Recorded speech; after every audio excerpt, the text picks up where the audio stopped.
I thank you very much. Pleasure to be back among familiar faces and friends.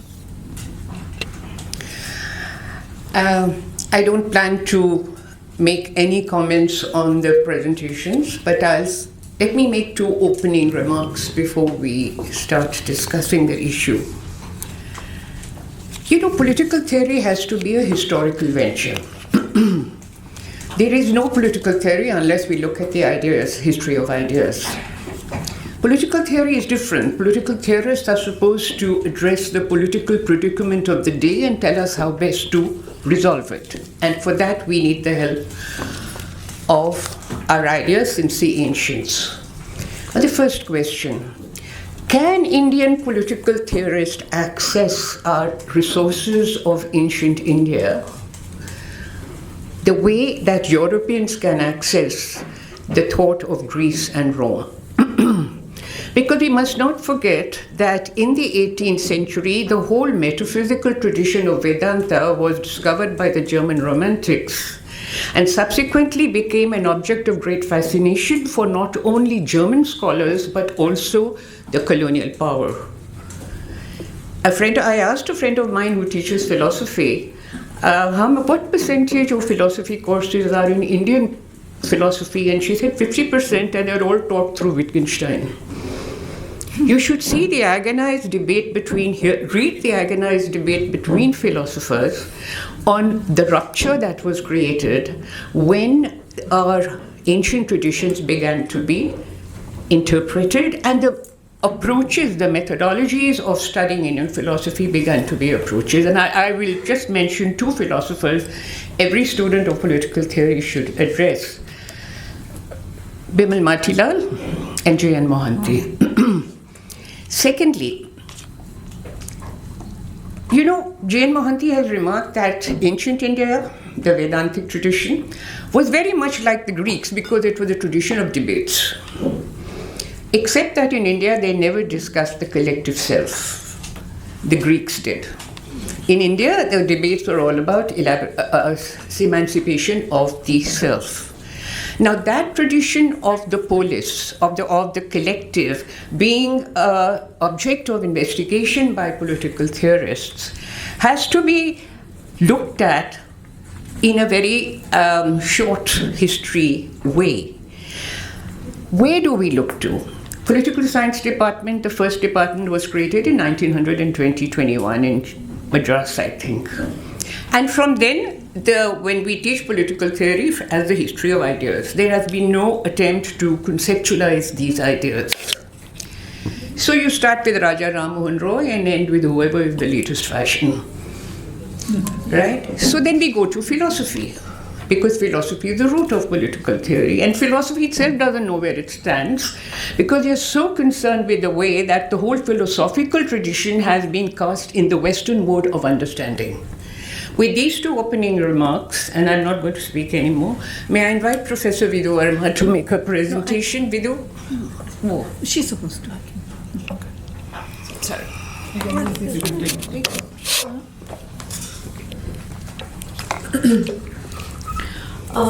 Good morning, everyone, and thank you for inviting me, Savita and Manindra. My presentation is titled, How Does Sanskrit Make Us Modern? And I'm drawing on the book that I'm working on, which is about the modern life of Sanskrit.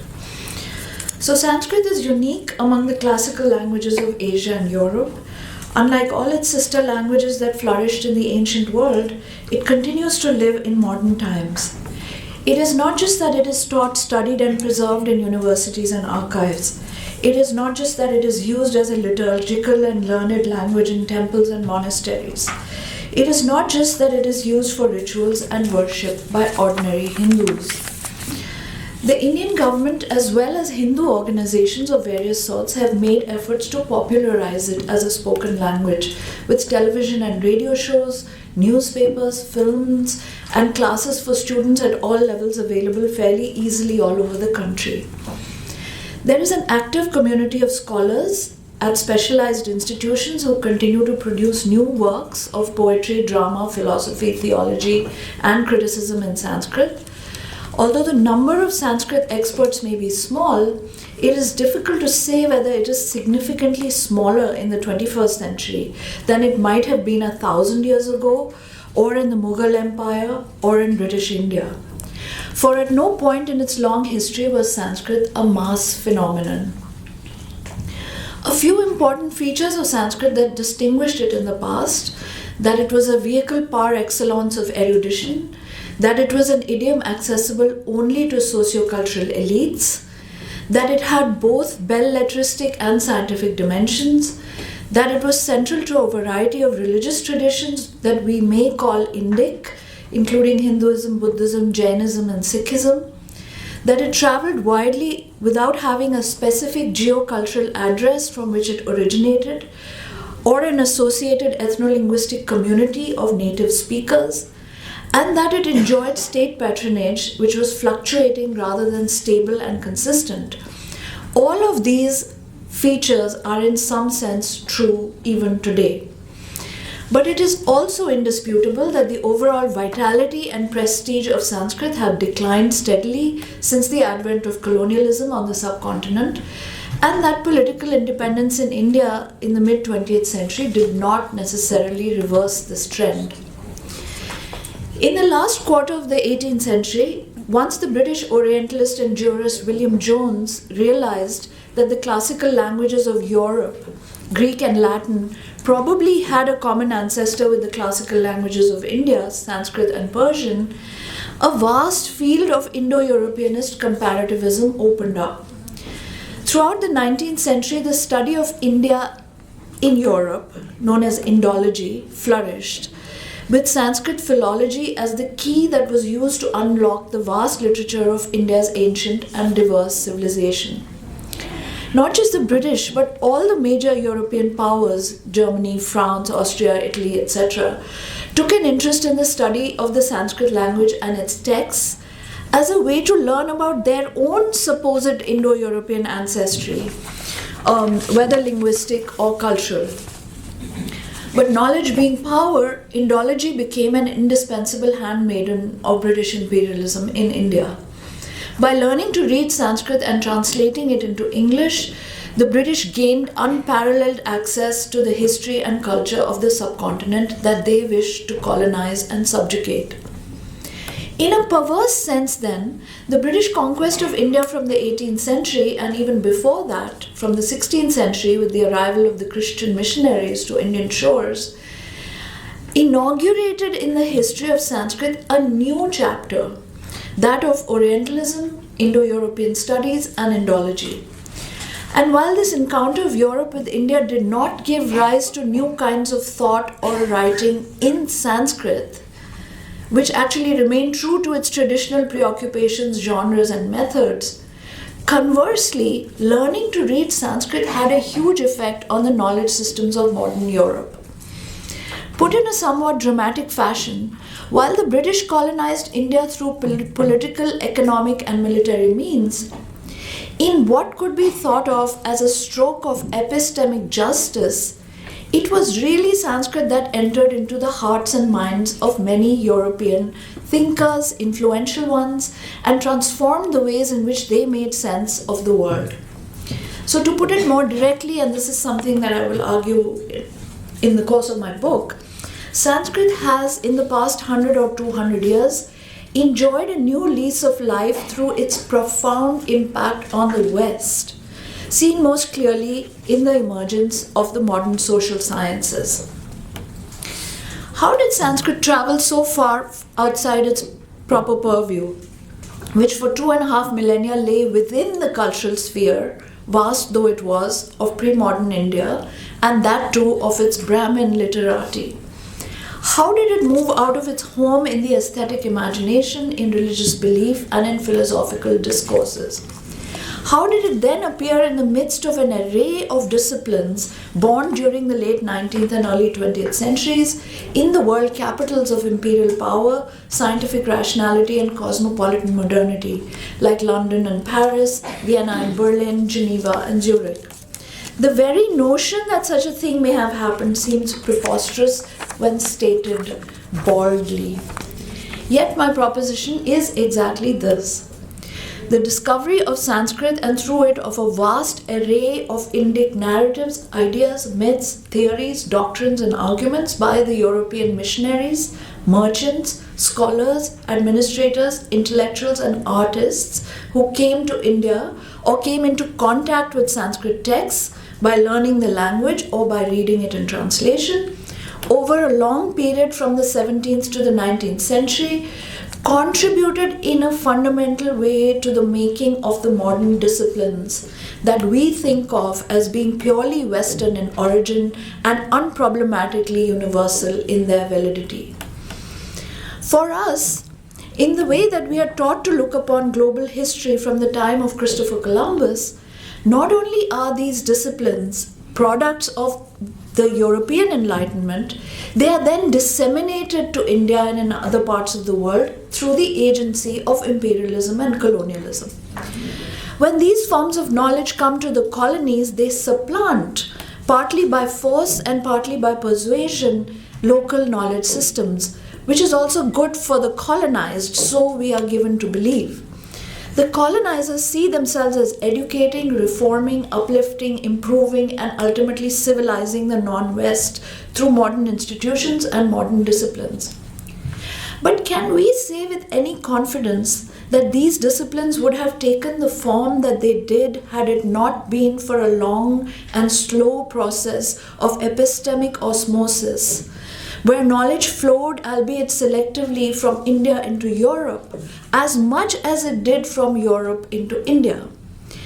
And isn't Sanskrit the very membrane through which this mutually transformative osmotic flow, this interpenetration of knowledge systems occurs? Is it really possible to imagine structural linguistics, comparative philosophy, cultural anthropology, or classical psychoanalysis in the way that we know them to emerge and grow from the late 19th into the early 20th centuries, if we perform a thought experiment in which Sanskrit texts are simply unavailable to the Western mind?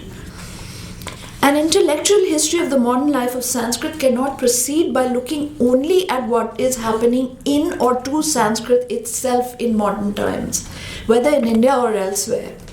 Rather, we must also look at how several modern disciplines, especially those that concern themselves broadly construed with language and society, so linguistics and anthropology, and with consciousness and selfhood, philosophy and the psi disciplines like psychology and psychoanalysis, are themselves brought to life by an animating infusion of Sanskrit through the operations of Orientalism and Indology. Seen in this way, Sanskrit, which appears to be dying if not dead, as a language of power and as a language of imagination relative to the supremely privileged position that it occupied for centuries in pre-modern India, as well as a broader space that, not just in India, but a broader space that William Dalrymple calls the Indosphere, Sanskrit reappears unexpectedly in a different guise. Its conceptual categories and epistemological capacities now repurposed for the very characteristically modern ways of knowing the world. Even more confusing is the fact that the disciplines within which it is hiding in plain sight are formulated and propagated in the European languages that define dominant knowledge systems in the colonial and post-colonial era, so English, German, French primarily. This is true not only in the West, but indeed across the world, including India, whose colonial experience exemplifies an epistemological conflict between dissimilar cultures of knowledge brought into an encounter that is at different moments either confrontational or dialogic, playing itself out through successive episodes, sometimes of serious misunderstanding and at other times of successful translation, that follow one another unpredictably over a long period of entanglement. Now, the trauma of colonialism is so fundamentally damaging, Ashish Nandi has shown, because it locks both colonizer and colonized into a reciprocally and reflexively wounding dynamic of intimate enmity. Violence that is inflicted on the victim is also simultaneously rebounds on the oppressor, leading to the violent repression of the very parts of the self that are most like the other. Conversely, the colonial victim too disavows what is experienced as the lack, the weakness, and the failure within the self that make it vulnerable, and instead tries to shore itself up by identifying with and mimicking the arrogance and aggression of the colonizing other. Both parties are not just locked into an antagonistic confrontation with one another, but also estranged from those aspects of themselves that would have brought about a rapprochement, or perhaps even mutual love. Some of the most influential knowledge systems of the modern world arise under conditions of colonialism, primarily in the 19th century and significantly in India. The external violence and intimate enmity inflicted upon and experienced by both sides during the course of the colonial encounter occludes the origins and provenance of the epistemological traditions, along with their concomitant discursive domains that go into the making of a forcibly and reluctantly shared epistemic modernity. Colonial India is the laboratory par excellence for the production of innovative forms of knowledge. As we learn from the work of scholars like Ranjit Guha, Bernard Cohn, Raymond Schwab, Wilhelm Halfas, etc. But together, the civilizing mission of empire and the loss of confidence of those who are the victims of imperialism are so overwhelming that both parties are equally liable to perceive this genuinely new knowledge as coming from the West and being taught to and or imposed upon the colonies. What Nandi, tongue-in-cheek, refers to as the transfer of technology model. Nandi's analysis of what he calls the loss and recovery of self under colonialism has implications for our attempt to track the modern life of Sanskrit too. Seeing the importance given to Sanskrit by the colonial knowledge apparatus, Indians too began to reassess its place in their own cultures of knowledge and power. I've described elsewhere the cultural significance of the discovery, as it were, of lost or forgotten texts, like the Edicts of Ashoka and the Arthashastra of Kautilya, which contained ancient articulations of theories of law, state, governance, and war. Yeah. In my first book, I considered the influence of a range of classical texts on the political thought of some of India's founding figures, including Gandhi, Tagore, Nehru, and Ambedkar.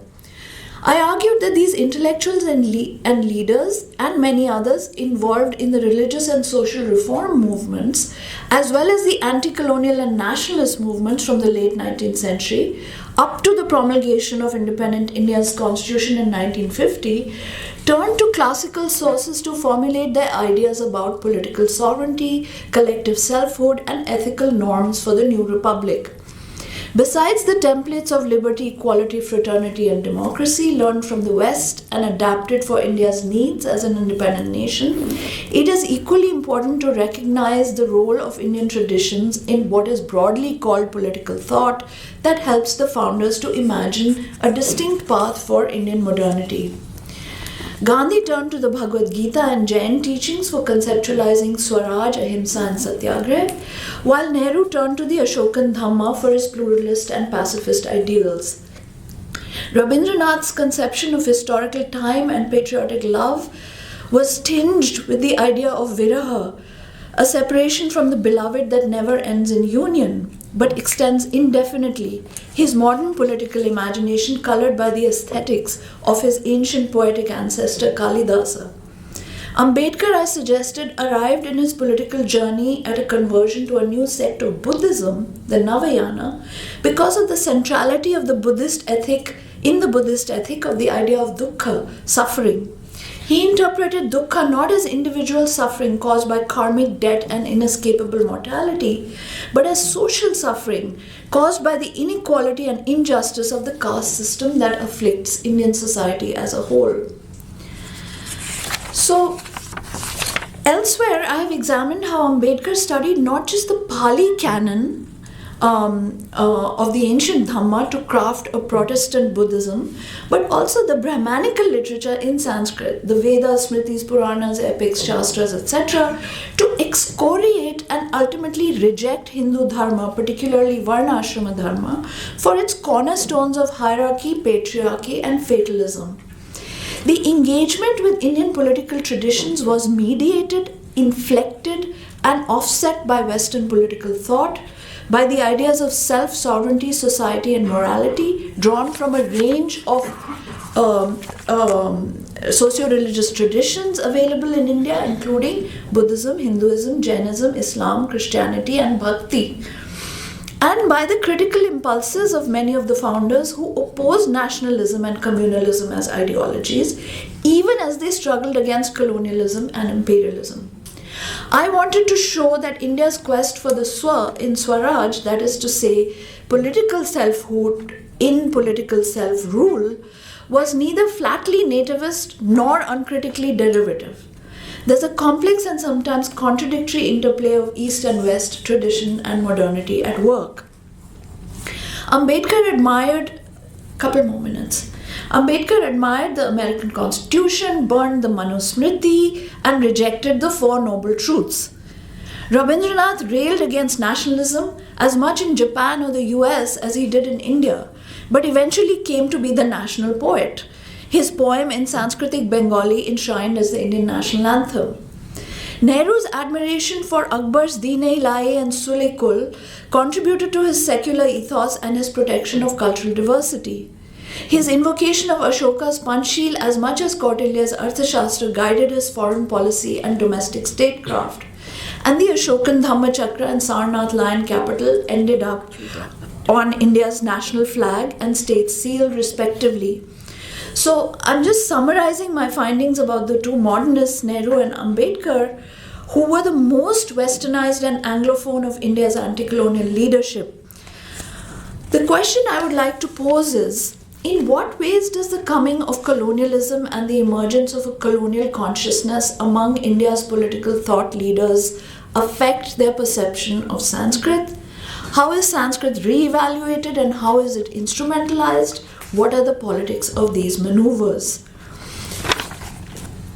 So I think I'll leave it there and I won't reprise the more intricate readings that I've made of Gandhi and Tagore as critical traditionalists and radical innovators in earlier work. I just want to say as a closing that Sanskrit has already been salient in India for millennia with its capacity to manifest, to borrow Sheldon Pollock's phrase, both Parmarthik Sat and Vyavaharik Sat, that is, transcendent or ultimate truth and mundane or worldly truth. But once the Europeans learn Sanskrit and turn it against Indians, as it were, it changes how Indians themselves regard Sanskrit. Sanskrit comes to signify not just whatever is being expressed in and through the myriad texts composed in this language, but it becomes in and of itself a sign of several different characteristics of India as such. That India is an ancient civilization, that India has sophisticated cultures of knowledge, and that India is a repository of transcendent wisdom. That India has a classical antiquity of its own, that India has much to teach the West as Vishwaguru, and if not more than the rest of the world teaches India. So I'll just leave it there, and my aim was to indicate that we have to think about colonialism and colonial forms of knowledge and the return to Indian political traditions in tandem with one another when we are talking about modern Indian political theory. Thank you. Thank you, Ananya. Very interesting. One very good example of your last comments is Bhandarkar Institute, which set about transforming Sanskrit according to colonial notions of what is a precise knowledge and what is standardized knowledge. And there's a lot of written on how the Bhandarkar Institute started translating, started modifying its own knowledge of Sanskrit in accordance with Western norms. So we have to be extra careful about thinking when we think about, as she said, as Rania said, about Indian political theory. Would you? This is your mic. Thank you. Thank you, Professor Vidu Verma. Very good morning to everybody, and thank you once again for inviting me. And I'm very happy to be here. It's a very special occasion to be part of such a kind of special, prestigious panel, and also to see so many young scholars here. I'm really looking forward to discussing with you and engaging with you on this. I would like to thank my co-panelist for raising this point, which will at least help me to advance my arguments, because translation is one of the most important challenges for retrieving political theory today. So the recovery and the recasting of political theory we are doing through translations in English language. Most of us who are experts in political theory have to rely on some of these translations, and because of the Sanskrit cosmopolis which existed at that time. And a counter to that, of course, would be that when we look at some of the ideas of the past, we have to overcome some of the methodological problems here, especially related to nation state, because nation states were not the spatial framework for some of these conceptual histories we are looking back to. India was never, I think, a kind of a mutable assemblage of cultural, political, and linguistic units. I'm trying to understand Kabir, and you find that there's a mixture of regional dialects here of Awadhi, Braj, Bhojpuri, and Punjabi.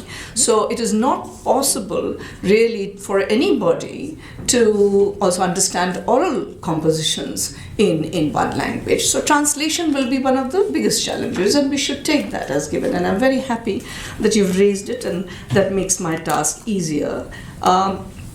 I would also like to thank the organizers for their note, for their concept note. I like the way they, instead of asking whether there is such a thing as Indian political theory, because I hope we have gone beyond that, they begin by recognizing that theorizing has always existed in India and in different ways. When I use the word India, I always feel a little kind of uncomfortable, because I think when we talk about the past, there was no India. I think this was, as I said, a huge region where there was so much migration and of ideas and of people and of goods and commerce, that we can't possibly start thinking of these ideas as limited in any territorial sense. So very clearly, I'm very happy that we're moving away from what many eminent scholars have complained about, the underdeveloped nature of political theory in India. But many questions have been raised due to this claim, and how we should do political theory in India is the question, namely by engaging Indian thinkers and traditions, and this requires a thorough interpretation of the history of ideas in order to reclaim and chart the forgotten provinces of Indian political thought. And as I said, no one person can really do this, as it is a question of pedagogy. It means a new component has to be woven into the existing teaching and learning framework.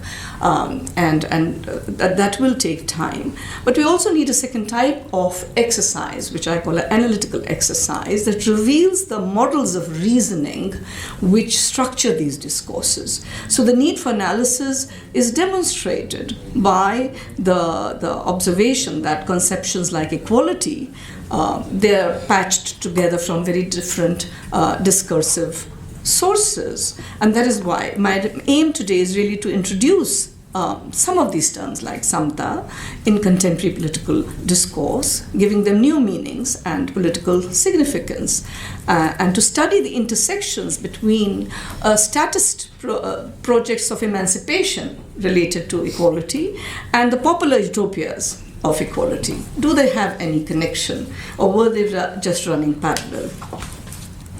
Far from carrying on with this claim that we don't have good political theorizing, far from being confined to abstract concepts, I think Indian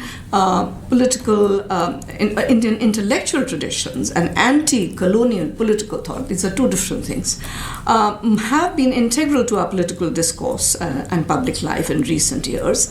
And Indian classical philosophy has gained great prominence, as we all know, in the nationalist ethnic discourse. discourse or perspective as crucial ways of organizing various aspects of the political today. So we need to engage with this. Indian political thinkers have also addressed, contrary to what many experts have argued, they have addressed various structures of domination such as caste, patriarchy, communalism, and class-based exploitation, seeking to reshape the landscape of political theory. I have in mind Ambedkar on compensatory justice and Gandhi on Swaraj and Tagore on freedom and so on. But what I'm going to do is I'm going to focus on two kinds of questions, and I doubt I'll be able to address both of them fully, but I'll try. First is about articulation. What kinds of political theory have been done, and what theoretical futures are possible from within and beyond this space? And I'm going to try looking at Samta and saying that it was very much there as part of the classical tradition, religious tradition, as well as in Ambedkar's thinking. But I think Samanta is a term which is used in a more popular way. It involves comparison, distribution of resources, access to right holders, and so on. So the split between Samta and Samanta is the background to what I'm going to speak today. The second question, and I'm still addressing the concept note because it's there in the concept note, addresses whether there is a body of conceptual work that engages with universal questions from within Indian locations, languages, and contradictions. So I answer the first question about articulation, but I'm unsure I can really do the second one in the time given, because I have I have given an abstract, but I didn't get the time to build on it. So I'm just going to give some background comments. There are three caveats before I go to my main argument. The first is, of course, about decolonization. And in this call for decolonization, I argue that we often take comfort in tradition and an authentic tradition based on what might be considered metric historical time. And this ethical nostalgia, to my mind, this historical conjuncture, it reflects a yearning for a continuity in a very fragmented post-globalization world, especially when appropriated by nationalist ideologies. Ideologues aligned with the nationalist ethnic perspective have advocated for the decolonization of everything from education to the constitution to consciousness itself. And this project is problematic because I think it conflates colonialism with modernity and calls for an indiscriminate rejection of Western influences alongside an uncritical acceptance of everything within the Indian tradition. While I do not reject this call for decolonization of knowledge systems, I advocate for a modality of reflection. I think Kaviraj has used it, but I'm not, that facilitates this process. So what is this modality of reflection?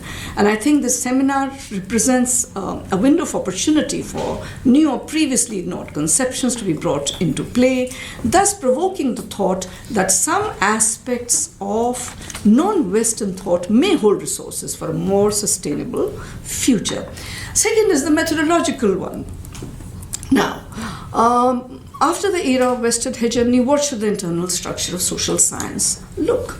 So when we talk about decolonization, I think we need to ask other questions also, which is, I argue that, it is mistaken to think that somewhere, this is my own position, which I want to just bring out, that cultural differences can be bridged solely through dialogue and hybridization.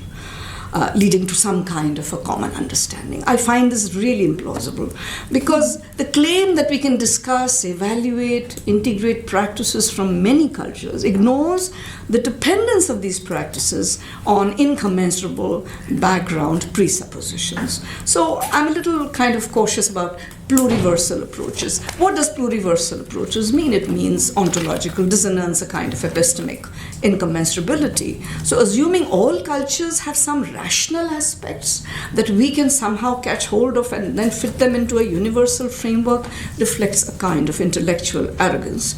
Any new agenda for change must develop conceptual frameworks for the social groups that have been marginalized for centuries across cultures. And therefore I've used the term radical decolonial cosmopolitan approach because I want to acknowledge that we must look at distance. Maybe distance is better than understanding. Distance that respects the integrity of various kinds of cultures and traditions, and to rebuild alternative positive visions of the future. So let us, instead of talking about understanding, we talk about distance from cultures, and then arrive at this process of talking to such cultures instead of emphasizing the past. So the future as a political idea could then be proposed, moving away from searching for common or connections between cultures of the past. The third caveat is that when it comes to equality, there's little evidence of unilinear progress. So this whole idea that, when we understand equality, the scope will expand and so on. But I want to argue that sometimes it shrinks. Freedom shrinks, so does equality. And I think we need to discern that there is no such line of progress in concepts. In fact, we need to look at the interruptions, the reverses, which we are going through at the particular time in history, where we've actually seen a major reversal of gender equality, in our times, in our own times. Now, in the little time that I have left, I will go to the second part of the paper, which tries to defend a conceptual framework that moves beyond traditional Western defined moral principles, as well as the ethnic nationalist political theory that is today advocating decolonization in a big way. And my interest in Samta begins from that BBC broadcast which Ambedkar made, way back, when he says, I prefer Buddhism because of these three reasons, Pradnya and Karuna and Samta. So that's where I started thinking about Samta, because we don't use Samta in everyday discourse. But why is it that Ambedkar was so interested that he actually set up a journal called Samta? He actually set up a newspaper called Samta. He was involved in setting up of 2 organizations. And this whole slogan of agitate, educate, and organize and so on comes from that organization. But how somehow Samta gets marginalized, we talk more about Samanta. So this is something to think about. And so my main question really is that whether this idea of Samta equality is a coherent and even a possible one. Did the disparate use of this term, because it's used all over in our religious traditions, amount to some kind of a normative ideal that ran counter to our modern understandings of Samanta? And more importantly, are there resources within history which can, for me this is a very important question, are they, when we talk about these concepts, in our constitution and our everyday world, do they account for how do we understand whether there are resources within history which can, for current conditions, specify the causal agencies and capacities which are needed to achieve and maintain this ideal? Do we have the capacities to maintain this ideal? Or have we lost the capacities to achieve this ideal of equality and freedom and so on? How much time do I have? Fine. So therefore, the two of course, they are sources of Indian tradition. And they talk about religious tradition, which I will not spend time, because my main argument doesn't draw from there. That Samta is a religious or ethical ideal in the Shakti tradition, as well as in the Advaita Vedanta tradition.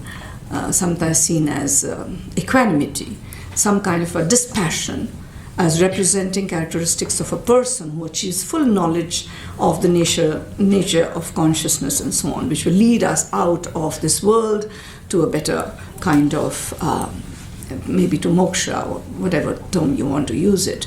And it involves detachment, some kind of meditative contemplation. When we come to Buddhist tradition, of course, which plays a very important role in Ambedkar for taking on the concept of Samta, again it is translated as equilibrium, as some kind of equality of existence and non-existence. And Jainism, of course, refers to Samta as absence of wrong fate or state of non-attachment, equanimity, and so on. So, keeping aside this, we know that there were apart from the religious traditions, we always had oral compositions and songs and stories and names and traditions. And in the 19th century, when Hindu reform movement awakened the concerns about the ills of Hindu society, we find that Bhakti saints had already questioned the practices of untouchability and social marginalization. And from that perspective, I go into the famous poet Saint Kabir, who wrote the famous lines, Jaat na pucho sadhu ki, puch lijiye gyan, which is really about merit, that we must learn to understand individuals through their merit. So this is quite a massacre of Kabir, but I'm going to be as short as possible because it's a very beautiful, song which I like to listen to in the mornings. But what I like is the second also term which he brings in, that mol karo talwar ki pada rehne do meyan, that it's not about the sheath in which the sword lies, but it is the edge of that sword. So it's important to see the merit in that.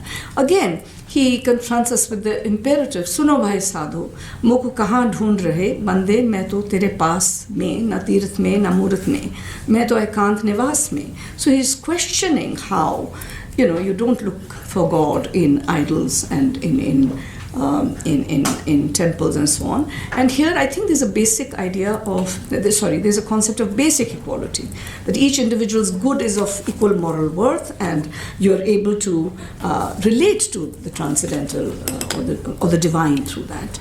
But most important is this verse, which I like very much too, because it says, Kavira khada bazaar mein, mange sabki khair, na kahu se dosti, na kahu se bair.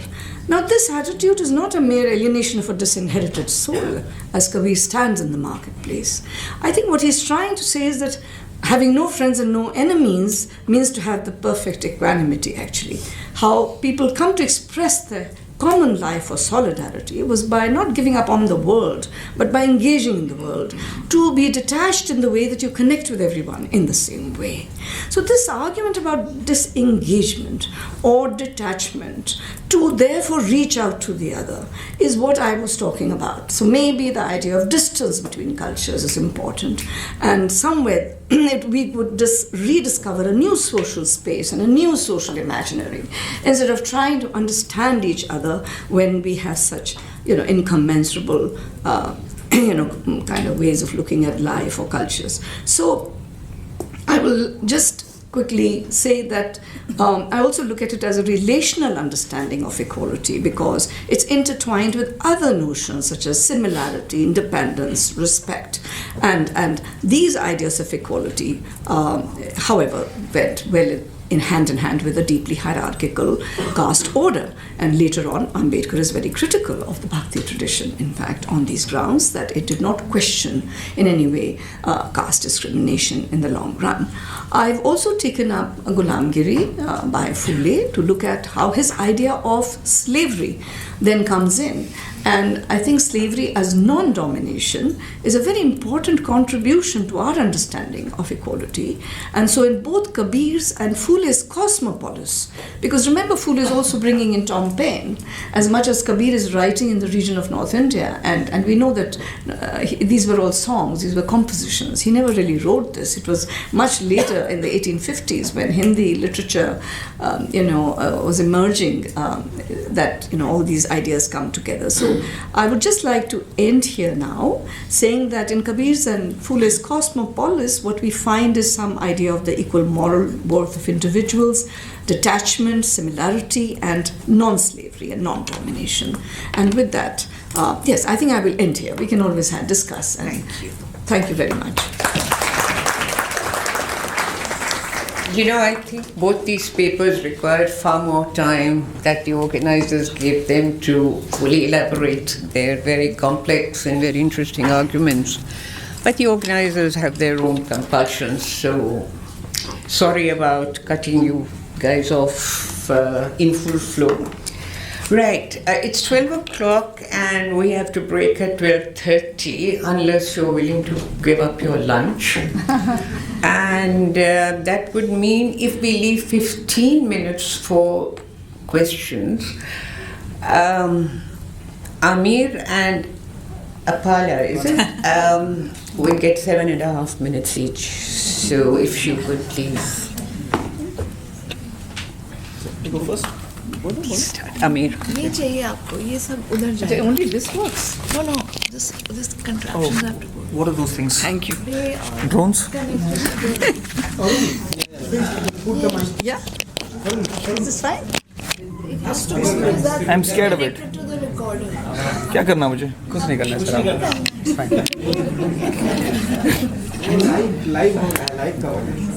Makes it worse. I know, I just realized. Okay, I'll begin by sharing with you my first problem. I took very extensive notes, but I can't read my own handwriting. So that's the first one. Right, Ananya, my big worry is that whatever I say, as I open my mouth, my ignorance will be so thoroughly exposed. So I'm just going to say 2 points. And, please pardon me and bear with me if I make absolutely inane arguments. You won't, but I hope so. There were just 2 things that I latched onto your paper, and this is just my thought processes working as I hope they do work as I was listening to your paper. Firstly, you talked about a political maneuver towards the end, and then you talked about. I don't think you talked about this. The state itself. When I think about a language, the most significant thing about any language in terms of its promotion or its demotion, its upgradation or its degradation, is an active state. So let me just talk to you about Persian, for example. That's the only way I can understand this. Now, when I think of the way in which British colonialism evolved and we had the post-colonial Indian state, I can only think of these 2 processes happening in tandem. The demotion and downgrading of Persian as a courtly language and the systematic promotion of Sanskrit. And I think that these 2 processes cannot be kind of separated from each other. And therefore, when you talk about the political maneuver, which I do think you mentioned, I think that the most significant political maneuver when it comes to the fate of languages is what the state decides to do to some languages, what it decides to do to some other languages. I'm now saying this because yesterday, Amir, you're sitting over there, my Hamnam, we were talking about a 12th century Persian text, Farid Nattar's Mantiq al-Tair. Now, when I looked at the early editions, late 19th century, the publisher, Nawal Kishore. Now, think of the publisher's name, think of this Persian text, a very significant Sufi text. Now, this is the thing that, as I said, is very important to understand what exactly happens to Sanskrit. And I think that the particular act of the nation state in terms of its maneuverings of language, kis mohre ko aage badhana hai, kis pyade ko sacrifice karna hai, becomes very, very important. So that's about all that I'll say. But these 2 points will come back in my concluding observations. Vidhu, I'm on home ground, I think, when I do stuff like this. The thing about concepts, my big worry about bringing in concepts like Samta, which comes close to equanimity. What I'm really worried about is this kind of exoticization of concepts. And I think we become fair game, especially to Western academia, which is our big interlocutor. And even when there's no Western academia person in the room, we're always talking about it because it is the elephant in the room. Now, I think that somewhere we have to kind of guard ourselves against it. Now, I'm saying this because whenever I think of concepts, I can't think about concepts without continuity, without rupture. I always think there's a kind of a history behind a concept. There's a normative power within a concept, and there's a normative future towards which a concept is indicating. Equality. This is one of the most unequal phases in human history. Never before has human history experienced these levels of inequality. Now, my only point that I would pose to you, Vidhu, is, can we have any degree of equanimity in the face of the outrages that we are witnessing in the world right now? I go mad in the morning when I read newspapers. I just go completely insane. I tear up the newspaper when I feel angry. And that's my problem. So I'm just trying to think, would it be possible to talk about equanimity in the intensely unjust phase of human history that we're living in? A kind of inequality that we see is like, my favorite book when I read inequality is this Stanford historian called Walter Scheidel.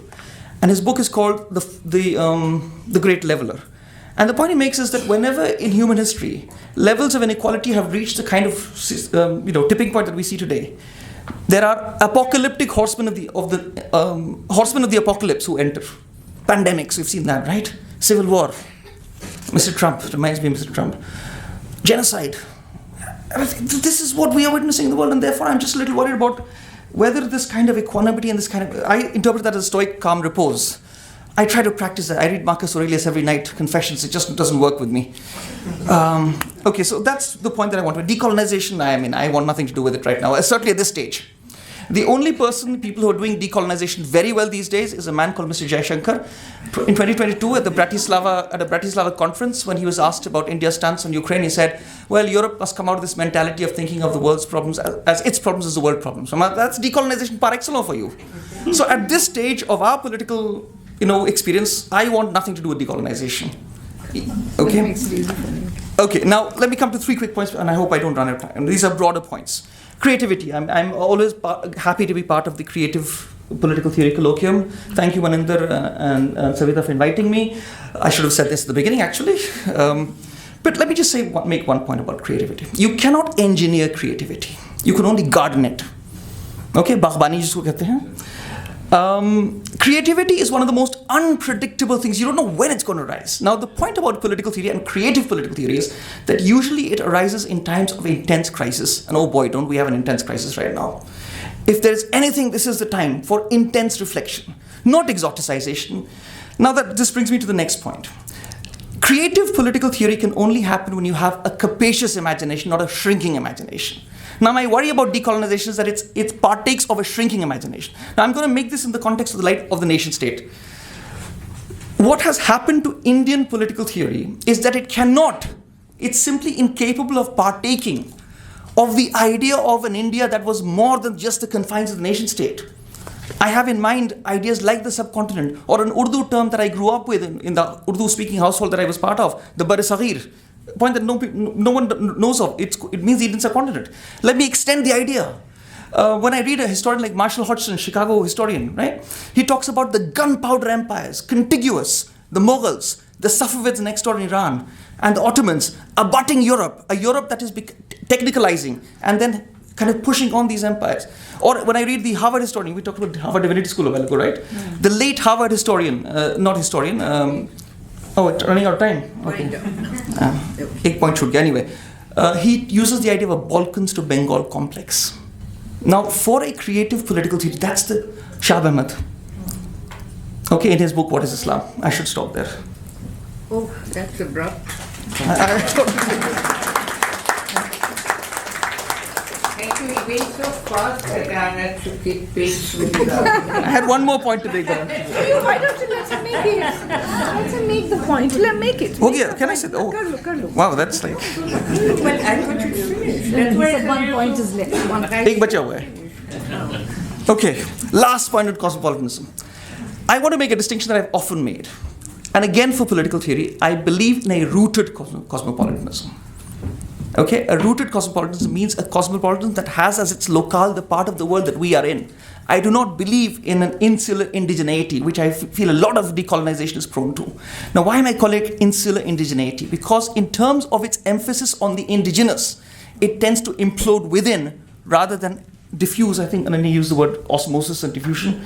I would always root for a rooted cosmopolitanism. Last point. Thank you. Akala? Thank you, sir. Let's quickly start with the first paper. I like the metaphor of Sanskrit as a membrane for epistemic osmosis. I think it disrupts the colonial trope of unilateral Western enlightenment, and this is a much-needed intervention. But while recognizing Sanskrit's influence, it's important to question how this exchange of knowledge was uneven and selective. Why was Sanskrit's language and philosophy adopted into Western disciplines, while many other Indian knowledge systems, especially those outside the Brahmanical tradition, were ignored or erased? For example, colonial scholars often overlook local languages, oral traditions, and indigenous political practices like village councils and tribal governance. We also need to ask how this selective borrowing helped colonial powers by portraying India's knowledge as old and unchanging, which then justified the colonial rule as a modernizing mission. What changes do universities and academic institutions need to make to recognize and support these diverse ways of knowing? Should we rethink and refocus on Western texts and methods, and instead encourage collaboration between Indian and global knowledge traditions? Answering these questions, I believe, would not only honor Sanskrit's important role but also help break down old colonial power structures and knowledge, while protecting these ideas from being distorted for narrow political ends. The second paper offers a rich, historically grounded exploration of samta, equality, not as a fixed universal ideal, but as a relational, contextually embedded concept that evolves through India's diverse political and social trajectories. While the paper skillfully maps multiple strands of equality, it also raises several critical questions that merit further exploration. How does the concept of similarity as equivalence negotiate the tension between recognizing difference and affirming equality without collapsing the former into the latter? For example, in caste and gender struggles, how do we avoid flattening distinct identities while still affirming shared claims to justice? The paper suggests that samta was initially pre-political and compatible with hierarchical social orders. How then do we trace the moment or mechanism through which samta becomes politically mobilized to challenge those very hierarchies? Is this process uniformly progressive, or are there ambivalences and contradictions? The papers call for conceptual renewal through micro-interpretations, and pluralogical engagement is timely and promising. To deepen this, I propose the following. How might Indian political theory actively incorporate subaltern voices and vernacular political practices in constructing samta today? For instance, can grassroots movements like Dalit feminism or tribal self-rule inform a re-articulated equality that resists both homogenizing nationalism and Western liberal individualism? Given the paper's emphasis on the colonial and post-colonial conditioning of Indian concepts, what role can non-Western methodologies, perhaps drawing from indigenous epistemologies or oral traditions, play in both academic and popular political discourse? And lastly, how might formal political institutions, especially the judiciary and the legislature, be transformed or reimagined to better reflect the lived realities and demands for substantial equality? Are affirmative action policies sufficient, or do we need more radical restructuring of social and economic relations? Thank you. Those are my submissions. Thank you. That was disciplined. Right. I shall request the two main speakers to hold on to their responses. And I think we have time for precisely... Also was working on the contemporary political theory project in India. Does it make the Western tradition somehow less remote to us?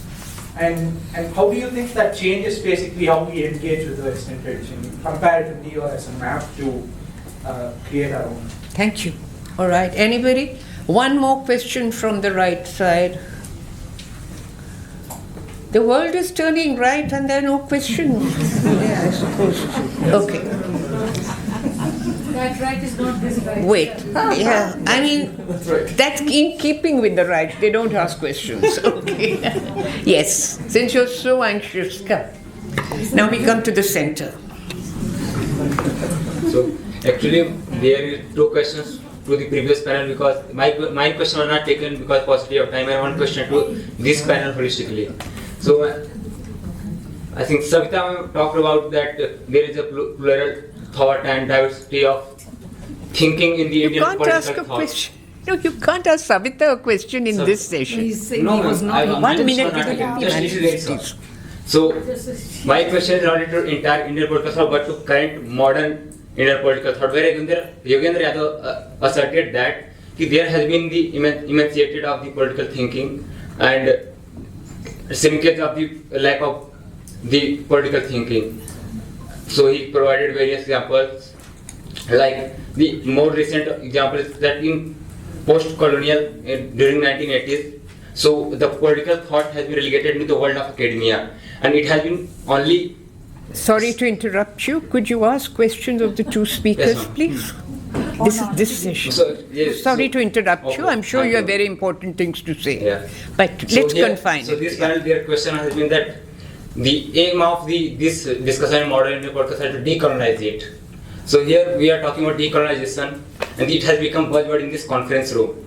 So my question is that we are talking about the decolonization of that modern Indian political thought, all those things, and we are doing that too in the English itself. So this is not a kind of dichotomy that we are decolonizing the Indian political thought and debating and discussing that in English itself and carrying forward the remnants of the colonial legacy. And I'm asking that question itself in English, it shows that. Right. Thank you. Thank you. Ask one question of Krishnaman. No, it's can you? All right, guys, that's enough. Thank you so much. Wait, your turn will come. Come. Come to the gentleman in the blue shirt. So my question is that You have to come here to the mic. That's a nice one. I'm not from JNU, so I won't recognize you by names. so my question is that, for example, we have a lot of time we have mentioned Vedantic philosophy and Shankara comes a lot of times. As you have mentioned, the theory should be backed by history. The history of the Shankara is that when he established 4 but the condition is that you should know Sanskrit, you should know Vedas, and third is problematic, that you should be born in Brahmin family. The one who is recognizing this word as illusion, how does he, this is a dichotomy for me. So the question mine is that rediscovery of Indian political thought should be backed by the, how does the other has engaged with like the Kabir and the... Point is well taken. Thank you. You know, it's a very good point, and Pradeep Gokhale, in a recent article on his... May I speak for a minute? Yes. Has said, how can you think about bringing a gender-specific and a caste-specific philosophy to contemporary India to make it the basis of a political discourse? Pradeep Gokhale is the author of Charvak. You should read him. I mean, you know, he gives you this... And Amir talked about subcontinent. I would say that in India, actually, political theory is being regional. You go to Maharashtra, you will have a completely different tradition. Go to South India, it will be a completely, and Bengal, of course, thinks it's autonomous of us. So so they only talk about Bengal. So, point is that, once I told Partha Chatterjee, I said, you people write the history of Bengal and tell us it's the history of India.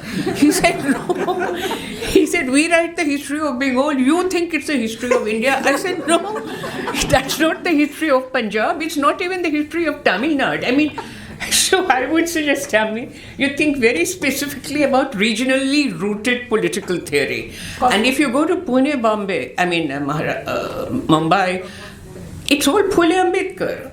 Your kind of question will go down very well there. And I was wondering, you know, perhaps we could take these, you go to, unfortunately, we are in Delhi, and except for Amir, nobody has mentioned Persian Urdu, the Islamic tradition, which gave us such rich political philosophy. So it's time we widen our brains and think what will be appropriate for contemporary India. Yes. Yeah, I have 2 questions. One is to Professor Vajpayee, that the kind of osmosis that you said that Sanskrit led to a change in Western knowledge traditions and of course their institutions. A dangerous implication seems to be that is there something latent in the structure of Sanskrit itself which lends to domination? The second is to the panel in general, like we have been discussing Indian political theory, but have we already chosen our ends that we want the political institutions in the current form and we want to use Indian concepts to lend whatever, cash them out in a way that the structure remains intact, or can we imagine a completely alternative structure of political institution? Thank you so much. Yes, from the left, my left I mean. I don't believe no questions. Okay guys, that gives us 5 minutes each for the 2 speakers to respond. Here, Vidhu. Yeah, please. I think in order of how you spoke. To the question about osmosis, etc., and how do we then revisit, modern social scientific disciplines and their theoretical constructs. I actually, in my book, which I am writing, I'm trying to do that for a number of disciplines, right?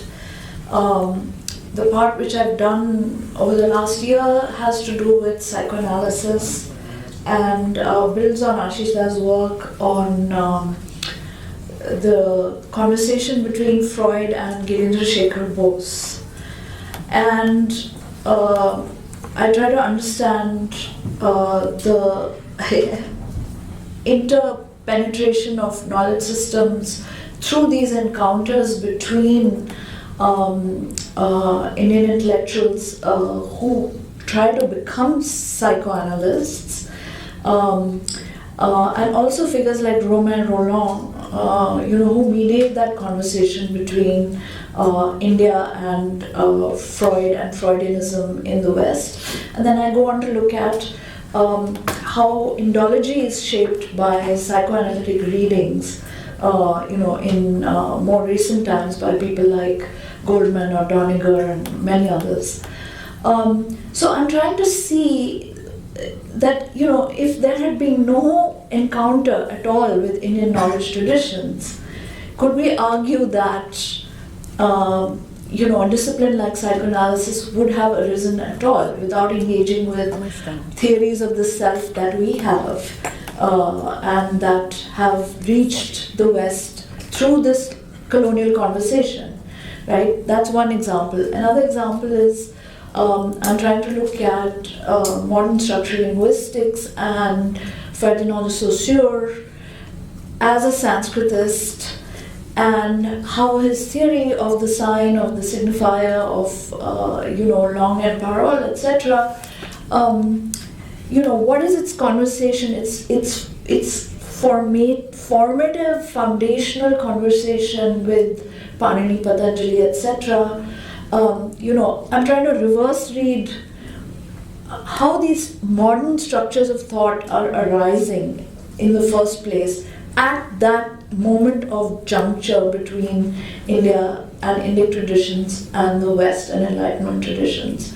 So I'm trying to show this through a number of examples. There's many others, including looking at the project in the Bhatnagar Institute of preparing a critical edition of the Mahabharata over the course of something like 60 years, in the early part of the 20th century, and how Sukthankar's position as the lead on this project, how he comes out of his training in Germany in a certain kind of tradition of manuscript reconstruction and critical philology, and by the end of his life he actually dies in the middle of the project. He's speaking in a very different way about this book of books, etc., and what is the Mahabharata and how is it important for the nationalist project. So I'm trying to look at various locations where you don't expect to find Sanskrit there at all, but I'm trying to show it, bring it out into the light and say, let's think about both directions of this conversation that were taking place as a result of colonialism, to get out of our bind about decolonization, derivative modernity, and so on and so forth. To your question about domination, actually that's very central to my understanding of Sanskrit, right? That, what does it mean to be a Brahmin, or what does it mean to be a Shudra? And in relationship to this language. And it has always been an ethical question which I've tried to address through Ambedkar, through Gandhi and other ways, that, is there something intrinsic to Sanskrit, as you said, that, allows this posture of mastery, of arrogance vis-a-vis whatever it is that is the object of knowledge. And in one place, and I'll just stop after that, I look at, the etymological closeness, proximity of Shastra and Shastra, right? And discipline and punish, right? But discipline in both senses, as in achieving mastery over a field, that kind of Brahminical sense of, having an adhikar over a particular field, but also shasan and shastra and violence, right? And that these are very proximate concepts, and they are at the heart of what Sanskrit has done in the kind of work that it has done in our history. So I'm trying to theorize that as well, but also complicate it with modern ideas of domination, power, sovereignty, etc. To which it is inevitably subject. I mean, as Vidhu was saying, as Amir was saying, you have to look at state. Now you just have to look at everything with regards to nation state. Either you're coming up to decolonization, or you're colonial, or you're post-colonial, etc. But those are not the only ways in which to understand how a language has a life in any historical moment. Those are important ways, unavoidable. But I'm trying to also explore, an epistemic landscape where Sanskrit, I think, is playing more of a part than it actually is in like a radio broadcast in Sanskrit, right? Which arguably, nobody listens to. Thank you. Just one comment before I pass it on to Vidhu. Sohail Hashmi has done a brilliant piece as an introduction to Saif Mahmood's beloved Delhi, in which he says the moment Mahavir and Gautam Buddha started talking in the Prakrit, in the natural languages, the upper caste domination of minds and culture and religion disappeared. For the first time in history, everybody could understand complex moral dilemmas. And then it's a beautifully written piece how he talks about the spread of languages which gave rise to many languages, many dialects, and people who were excluded, as he said, from the Sanskritic upper caste Brahmanical tradition were able to grapple with complex moral problems. Coming back to Amir, at the turn of the century, when they had a revolution in Urdu literature and Urdu poetry, Persian got phased out, and the idea was that Urdu poets should stop talking about love and viraha and the shama and the parwana and start looking at their society. Since then, Urdu became much more communicable, much more rooted in society, and led to a virtual revolution. I mean, the formation of the Progressive Writers Association consciously eschewed Persian. So you see, language has to be connected to a class or a caste. You just can't speak of language in the abstract. Looking at the Progressive Writers Association, you can trace this progressive trend in Urdu. At a time, Hindi was becoming more Sanskritic because of Hindi Urdu problems. Right till the end of the turn of the 20th century, Ghalib started it. But then you had these two great, Muhammad Azad and I forget his name, though I know it by heart, writing, saying, forget Persian. In any case, we don't want to remind the country of the Mughal court. Talk in a language which is communicable, and Urdu had a major transformation. Sanskrit, the advantage is now we can read Sanskrit in the Roman alphabet, so we can read all the thing. But I don't know if Sanskrit has really kept pace with the way Indian society is going. You'll have to tell us another time. Vidhu, please. Thank you. So many questions, and I really want to address all of them, but given the time, let me just put them all together. One is, I think, this question of what I call the Indian political philosophy or classical tradition. I don't like the word classical, but let's use it for now so that it's clear what I was trying to do.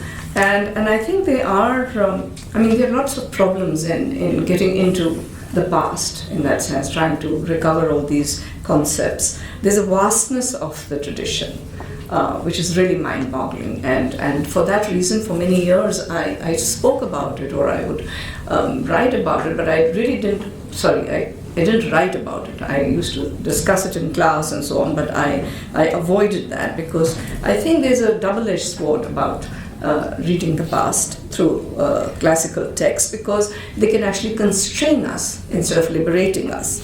They can trap us with notions that are outmoded. For example, you might say, well, who is using Samta today? But I thought that when I kind of went through Ambedkar's writings, that he uses it and he relies upon it a lot till a certain point, and then he lets go also of that term. It doesn't really appear in a big way in his writings. So I think that extravagant claims cannot be made about the past because we don't have the resources right now. And I've said that it has a lot to do with translation. I mean, all that what we are doing today, and this young gentleman, yes, we are absolutely in agreement with you that we are talking in English and so on, but I think this is the process of recovery. We are in a period of transition. I think after 20 years, you will be sitting in this room with a very different set of people who will be talking from, as you said, a rooted cosmopolitan kind of perspective, bringing in what I call colloquial, maybe, cultures and concepts, and maybe there will be a different kind of mediation. But yes, there is this challenge, and we are trying to overcome that challenge. And I think, therefore, translation into English is not a bad idea. I know many experts think that we have really lost the game somewhere and we are never going to recover. But I think maybe this transition requires this. We have to go through this process of accepting English, because this is the translation we have, and we cannot do without it. So I must say, in my age, in my sort of lifetime, I don't think I'll be able to. I've tried to do Pali, but I don't think it's possible for me to really learn and understand Buddhism. That's why I don't write so much on Buddhism. I write more about Ambedkar's interpretation of Buddhism. So these are some of the problems of doing Indian political philosophy and viewing this as something which we can just overcome. But I also want to go back and emphasize two things, that we are also reinventing tradition. Obviously, please don't think this is going to be a fossilized kind of tradition that we are going to carry on. I know the nationalist ethnic perspective does that, but I believe that we need to come out of it and show how we are different. We reinvent traditions. We try to, because I think traditions depend upon the self-understanding of a community. I think it's all about an ongoing process of interpretation. That's what we are doing here. So let us not see this as something which is out there, which we are just going to grab and try to understand it more. It has to relate to our present. And linked to this is the idea of equality and agency. Who are those who are involved in this translation or reinventing? Are we involving everybody? Or again, are we going to be another elite who will talk about decolonization in these very, very difficult concepts? So I think equality and agency is also very much there. For a very long time, I think most of the political thought experts, if I may put it this way, used to be bound to a tradition modernity kind of framework, or then they went into the state and development framework. We are trying to come out of that and say that we need to look at who are the interlocutors, as somebody pointed out, that this is a very unequal process, and so how do we go about it? So that's the first thing about classical political tradition, intellectual traditions in India. The second is about this concept Samta. I tried to expand on it because I found there was not much interest in it, and yet it is very much there. So it's one of those concepts which nobody seems to be very interested. But I thought it had, despite having a cultural embeddedness, it's very interesting that we did get rid of it, and we talk more about Samanta, and maybe the socialist tradition, the liberal tradition, and so on, went into that. But I think there's another reason which I'm still grappling with, and you can help me after this talk. I thought that maybe this idea of distance, equanimity, and similarity never got rooted. And somehow we don't learn to respect each other as persons. When Kabir is talking about being in the marketplace, that you're nobody's friends or enemy, I think that's how it should begin. that you're actually nobody's friend or enemy. And that's how you start respecting each other, rather than assuming that we have these identities with which we have come into the market, and therefore we need to then respect differences. So the response to that bit about, yes, it has no, I don't think it can really relate to our current predicament, political predicament and so on, but it does make me think a little about thick and thin concepts. And I thought that equanimity here is not really a very thick concept. And is that the reason why it just had a kind of natural death? Whereas when you talk about equality in terms of reservation policies, and we all are familiar with what is happening in Maharashtra today, and the OBC kind of beneficiaries have become, they have been expanded. So is it because we didn't really go through this phase of first respecting each other, but we've launched into this competition for equal gains in public policies? So I'm not trying to overlook differences. That was not my aim at all. I'm just trying to kind of interrogate what happened to this concept, although it's an interesting concept, that of distance and equanimity, and yet today we cannot rely upon this. Thirdly, this whole idea about, there's one more point, I think maybe I've forgotten that, but of decolonization. Yes, I don't at all find this very comfortable. I have already said in my, in my presentation that I actually think that there are lots of problems because of this epistemic or this kind of ontological dissonance which is accepted in pluriversal approaches. So if that is so, how are we going to approach each other? We are assuming that we have thin concepts, but if we have thick concepts, then I don't know how we're going to reach out to each other, because we seem to be very interested in thick concepts and not in thin concepts. Thank you. Well, thank you very much. Thank you all the four panelists. This made for a very, very animated session and discussion. Thank you, guys. I'll leave it to the organizers to make the subsequent.